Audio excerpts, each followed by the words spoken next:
Hello everybody, I'm the Big Sarge. Welcome to Off the Mark. We are going to be talking about rifle basics today, specifically Rifle 101 Bear Barney style. We're going to be talking about how to properly grip and stand while shooting a firearm. Briefly, we'll talk about optics and aiming, maybe, depending on time. But we'll start with grip and stance.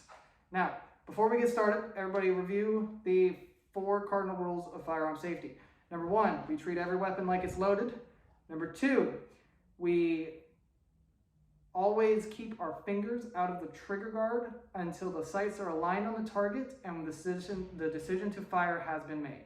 Number 3, we never point our firearm at anything that we are not ready to kill or destroy. Number 4, we know what our target is and what's beyond our target.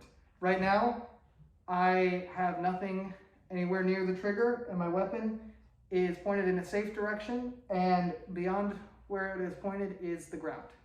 So I'm not violating any of those rules today, but before we continue, let's talk about how to clear your firearm.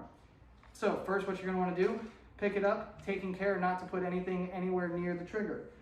If you have an AR style rifle, what you're going to want to go ahead and do, drop that or actually any rifle that is fed from a magazine, you're going to want to drop that magazine. On an AR style rifle, it's this button right here next to the trigger guard, next to and above, right here where my finger is. If you have an AK style rifle, there's a little paddle behind the magazine that you'll press. When you drop that magazine, that does not make the firearm safe. So now, if you have an AK style rifle, you're going to want to pull the charging handle to the rear and ensure that there's nothing in the chamber. If you have an AR style rifle, that charging handle is right here on the back and middle of the firearm. You're going to pull that charging handle.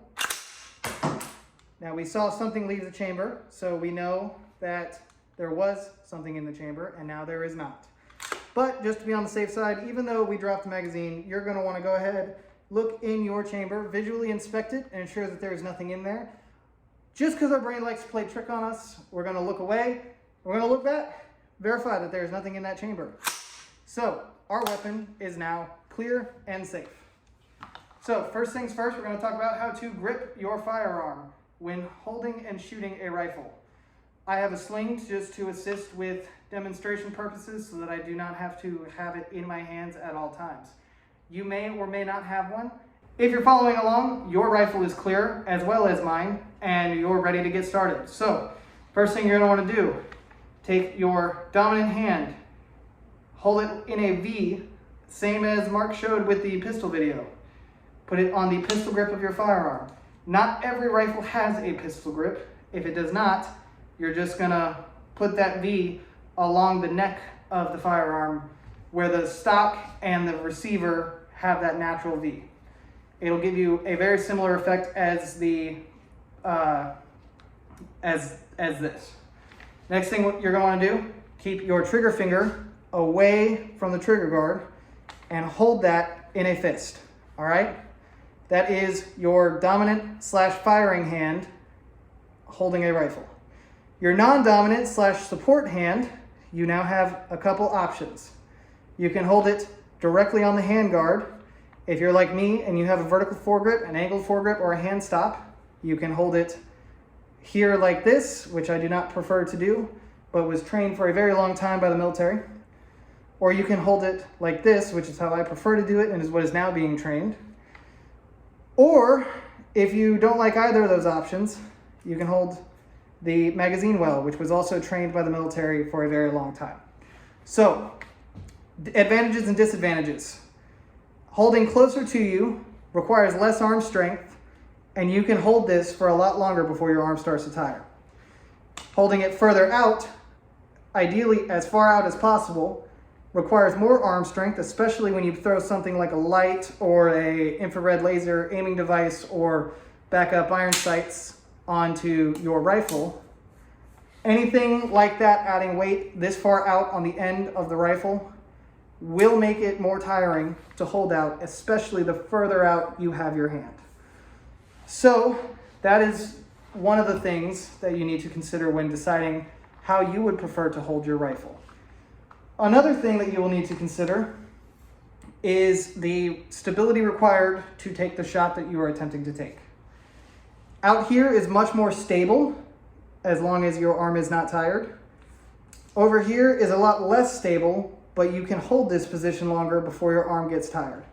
So whatever you prefer, pick one, train with it, train with the others, because you never know what situation you might be in. And most importantly, the most important rule with guns is have a good time, safely. So now that we're holding it, what do we do with it? Well, when you're getting ready to shoot, what you're going to want to do is going to want to find your shoulder pocket. What that looks like, when you are standing, there's a natural pocket that forms right about here on me, between my shoulder, the round part of my shoulder, and my pectoral muscle. There's a little pocket there. That is where you're going to want to settle your stock.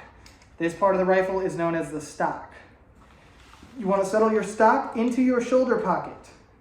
Now you're at an optimal position for your upper body to shoot stably and efficiently.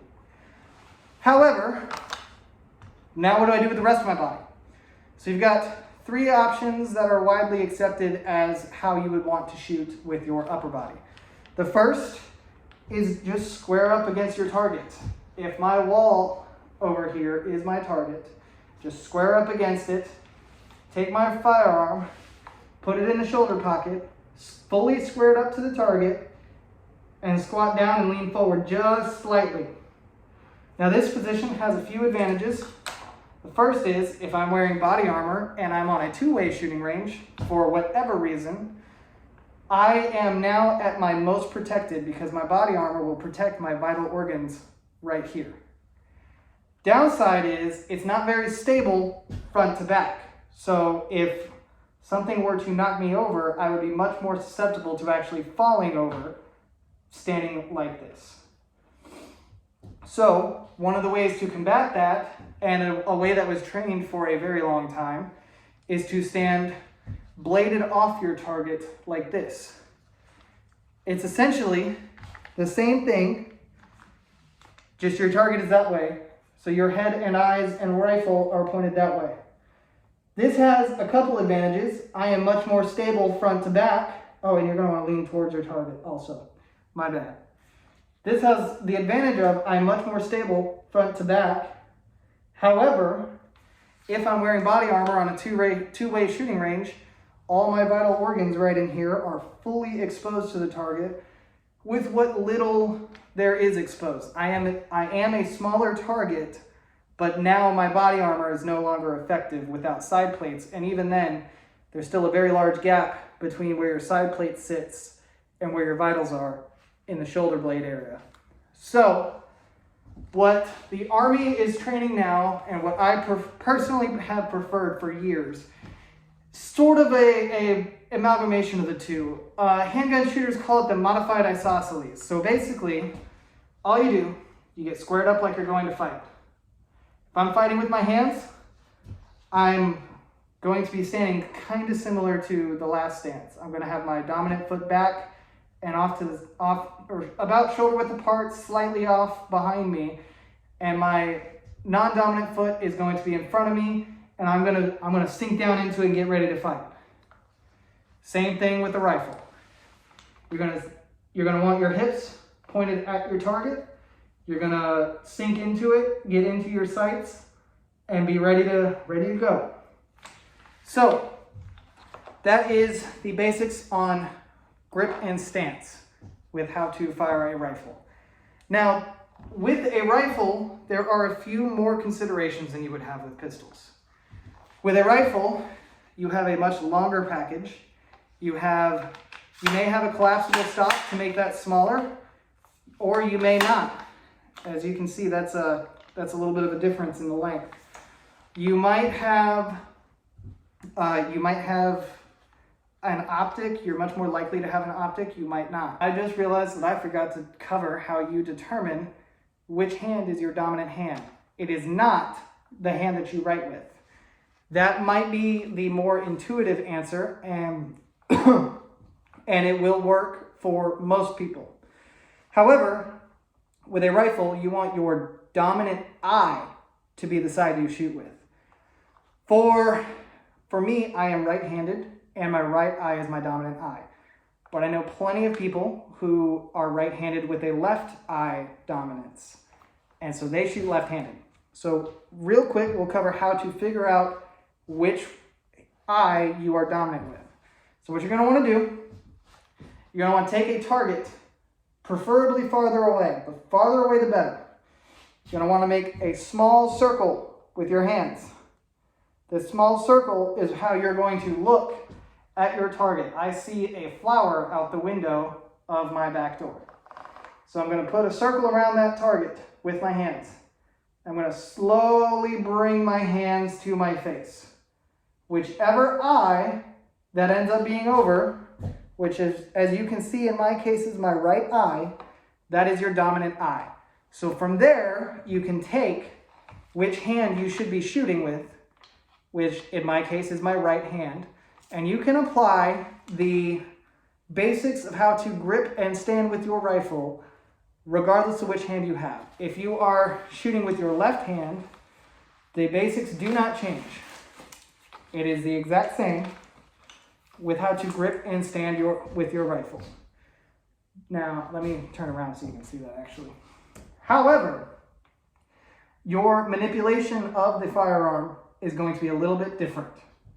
With your left hand, most rifles are built for right-handed shooters, and we'll cover the manipulation of the firearm in a later video.